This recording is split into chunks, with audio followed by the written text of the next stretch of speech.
Fala pessoal, sejam muito bem-vindos a mais uma aula do nosso curso sobre Fundamentos de Redes e Computadores. Nessa aula, vamos entender que a internet só funciona porque cada dispositivo tem o seu próprio endereço. É isso que faz as informações chegarem ao lugar certo. Sem endereço, nada se conecta, nada funciona. E hoje você vai entender os dois protocolos que tornam tudo isso possível. O Internet Protocol versão 4, ou IPv4, que sustenta a internet há décadas, e o Internet Protocol versão 6, ou IPv6, é o novo padrão que garante o futuro da conexão digital. Então, vamos lá. Antes de tudo, precisamos relembrar o que é o endereço IP, assunto já visto em aulas anteriores. Bom, para que exista uma rede, precisa haver conexões entre dispositivos, ou seja, dois ou mais dispositivos devem estar conectados de tal maneira em que um possa localizar e identificar o outro, e com isso possam interagir entre si.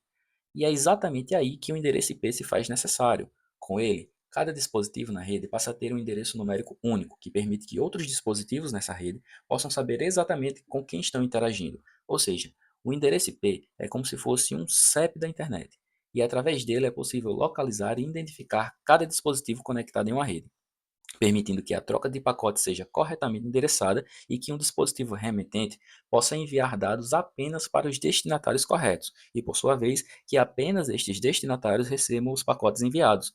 Sem IP, os pacotes de dados não saberiam para onde ir, e a comunicação simplesmente não existiria.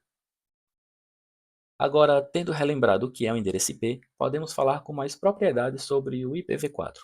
O IPv4 foi criado há mais de 40 anos e usa 32 bits para representar os endereços. Por exemplo, esse endereço que está aqui na tela, 192.168.0.1. Ele nos mostra que são 4 grupos de número e cada grupo desse pode ir de 0 a 255 em número decimal.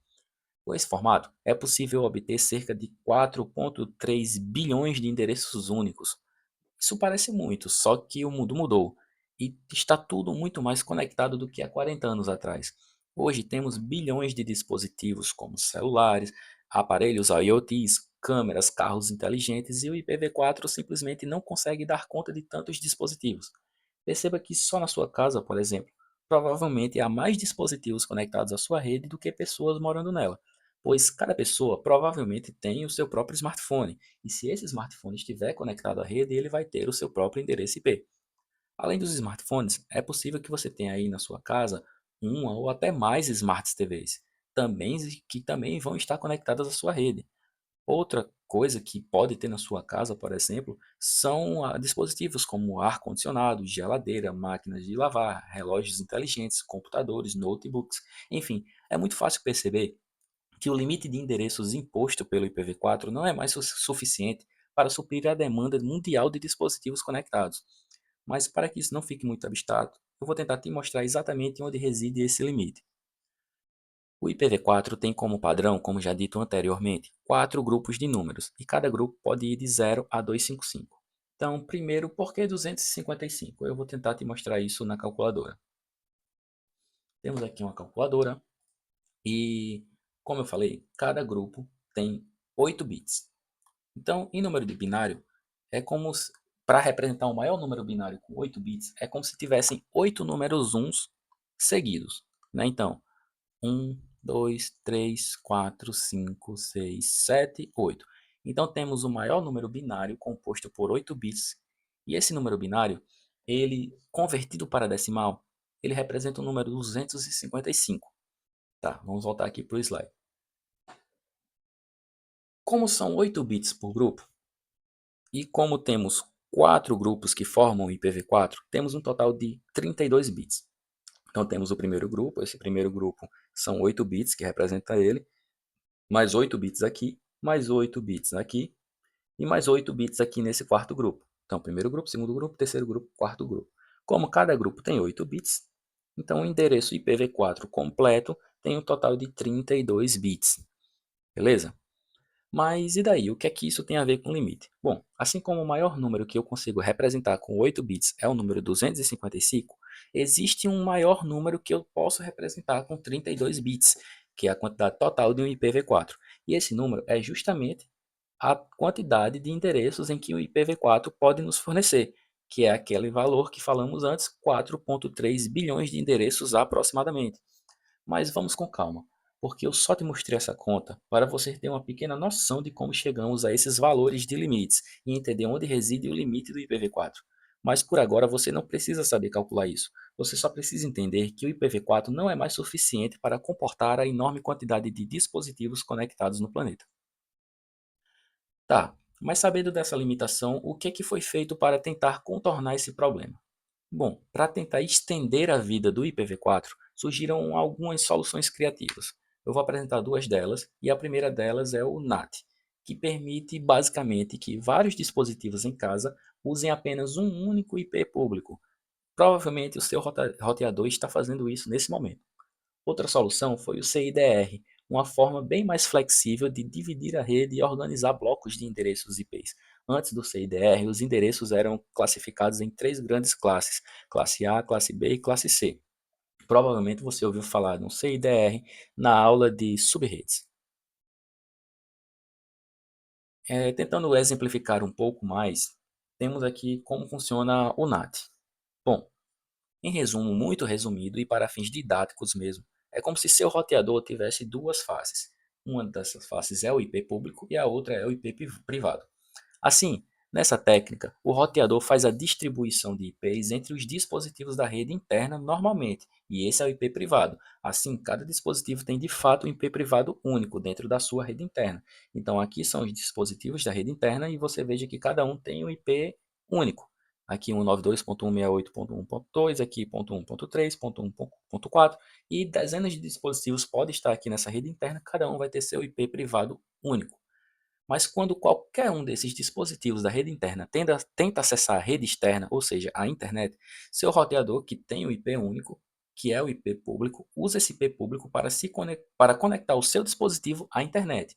Assim, é como se todos os dispositivos da sua rede compartilhassem o mesmo IP na internet, e o seu roteador fica responsável pela gestão desse tráfego, reconhecendo quais respostas da internet são para quais dispositivos. Aqui, mais uma vez, voltando para a imagem, que é o seu roteador. Aqui são os dispositivos da rede interna, cada um com seu IP privado. O roteador também tem um IP privado, que é esse aqui. Mas digamos que esse computador aqui, ele queira acessar a internet. Então, quando ele for acessar a internet, ele não vai usar esse IP que está aqui. Ele vai usar esse IP público do roteador. A mesma coisa acontece para esse dispositivo. Esse dispositivo, se tivesse algum outro celular conectado aqui, então cada um desses dispositivos, sempre que fosse conectar a internet, para a internet, é como se todos eles tivessem apenas esse endereço IP aqui. E quem faz essa gestão é o seu roteador. Ou seja, para a internet é como se não houvesse diferença entre todos os dispositivos da sua rede. Para a internet, todos esses dispositivos são o mesmo. E quem sabe de fato quem é o seu roteador. Obviamente, as provedoras de internet fazem uma gestão muito mais eficiente dessa técnica de NAT. Mas falando de maneira muito simples, é assim que funciona o NAT. E essa técnica permite a economia de endereços IP, dando uma sobrevida ao IPv4. Agora falando sobre o CIDR, antigamente as redes de classe A tinham cerca de 16 milhões de endereços. Como está aqui, as de classe B tinham por volta de 65 mil endereços e as de classe C por volta de 256 endereços. Mas qual o problema? Quando você recebia endereços demais, era desperdiçado milhares de endereços. Vou dar um exemplo prático aqui.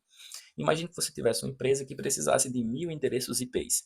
Bom, uma rede de classe C não seria suficiente porque ela só consegue endereçar no máximo 256 hosts.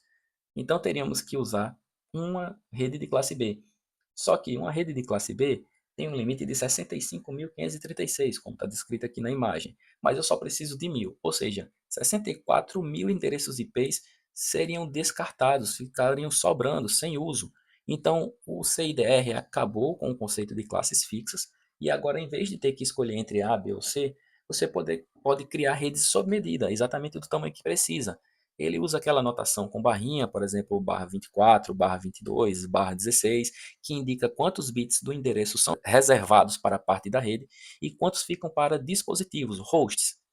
Bom, essa mudança reduziu drasticamente o tamanho das tabelas de roteamento na internet e prolongou a vida útil do IPv4, permitindo que cada rede tivesse um tamanho ideal, sem desperdício, sem confusão, e abriu caminho para o grande passo da internet, que é o IPv6.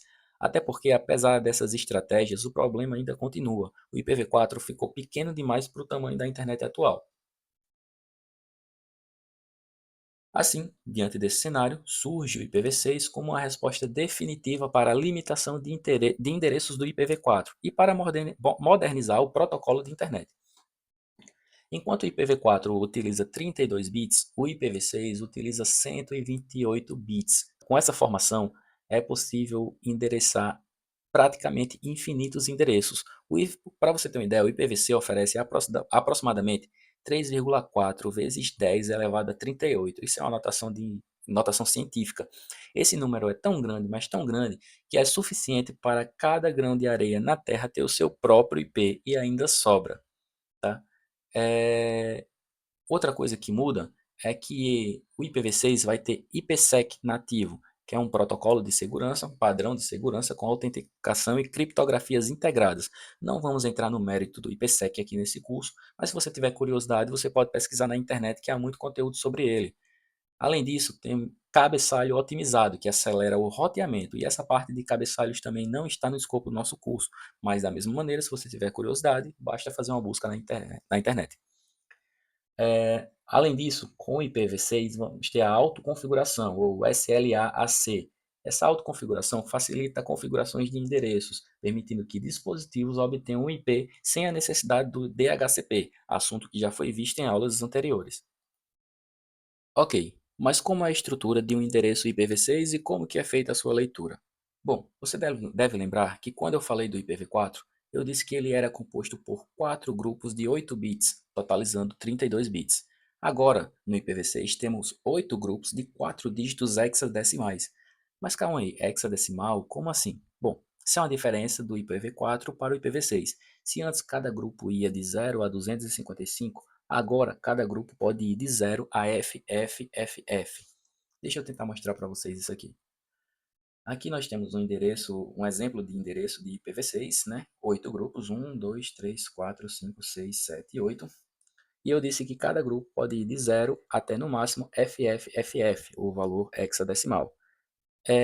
Cada grupo desse contém 16 bits. Tá aqui 16 bits para esse primeiro grupo, 16 bits aqui, 16 bits aqui, dando um total de 128 bits. Mas por que 16 bits? Tá, deixa eu tentar mostrar aqui. Como eu falei, em hexadecimal, o maior dígito possível hexadecimal é o dígito F. E eu disse que o maior valor que podemos ir é o FFFF, porque são 4 dígitos F, são 4 dígitos hexadecimais, então o maior valor que podemos representar é o FFFF. Esse valor FFFF é como se fosse o decimal 65.535. E em binário, que é o que importa para a gente, é o equivalente a 16 números uns seguidos: 4, 8, 12, 16. Então, com esse hexadecimal de 4 dígitos, precisa de pelo menos 16 bits. Então, é por isso que o endereço IPv6 contém 16 bits em cada grupo, que é para poder conseguir representar o FFFF. Tá, entendendo isso, aí fica a dúvida. Como que foi feita a transição do IPv4 para o IPv6? A internet, ela não trocou tudo de um dia para o outro, não tinha condições. Até hoje em dia, os dois protocolos convivem e para isso se usa três estratégias principais para conseguir manter as duas tecnologias convivendo ao mesmo tempo. A primeira é a Dual Stack. O dispositivo ele usa IPv4 e IPv6 ao mesmo tempo. A outra estratégia é a estratégia de tunelamento, onde pacotes IPv6 são transportados, ou seja, são encapsulados dentro do protocolo IPv4. Além disso, temos a tradução NAT64 e DNS64, que converte os endereços de uma versão para outra. Dessa maneira, o IPv6 ele vai se espalhando aos poucos, enquanto o IPv4 vai segurando a barra enquanto é necessário. Além de resolver o problema dos endereços, o IPv6 traz muitas outras vantagens para o dia a dia das redes. Eu vou dar alguns exemplos aqui, que é a simplificação da rede. Com o IPv6, há menor dependência de NAT, porque não há mais a necessidade de ficar reaproveitando IPs, né? Então, isso faz com que passamos a ter redes mais planas e fáceis de gerenciar. Melhor desempenho. Bom, devido ao cabeçalho simplificado e rotas mais diretas, há um ganho perceptível em latência e velocidade. IoT e conectividade pura permite que bilhões de dispositivos tenham endereços públicos únicos, facilitando a comunicação entre dispositivo e dispositivo, sem a barreira do NAT. E segurança reforçada. Foi falado que o IPv6 tem suporte obrigatório ao protocolo IPsec, e isso simplifica a implementação de VPNs e garante integridade e confidencialidade dos dados na camada IP. A transição para o IPv6 ela não é opcional, ela é necessária e é o caminho para uma internet verdadeiramente escalável e necessária. Bom, aqui temos um resumo dos dois protocolos, né? Enquanto o IPv4 ele foi implantado em 1981, o IPv6 foi implantado em 1998. O IPv4, como falado, tem o endereço IP de 32 bits, enquanto o IPv6 é o endereço IP de 128 bits.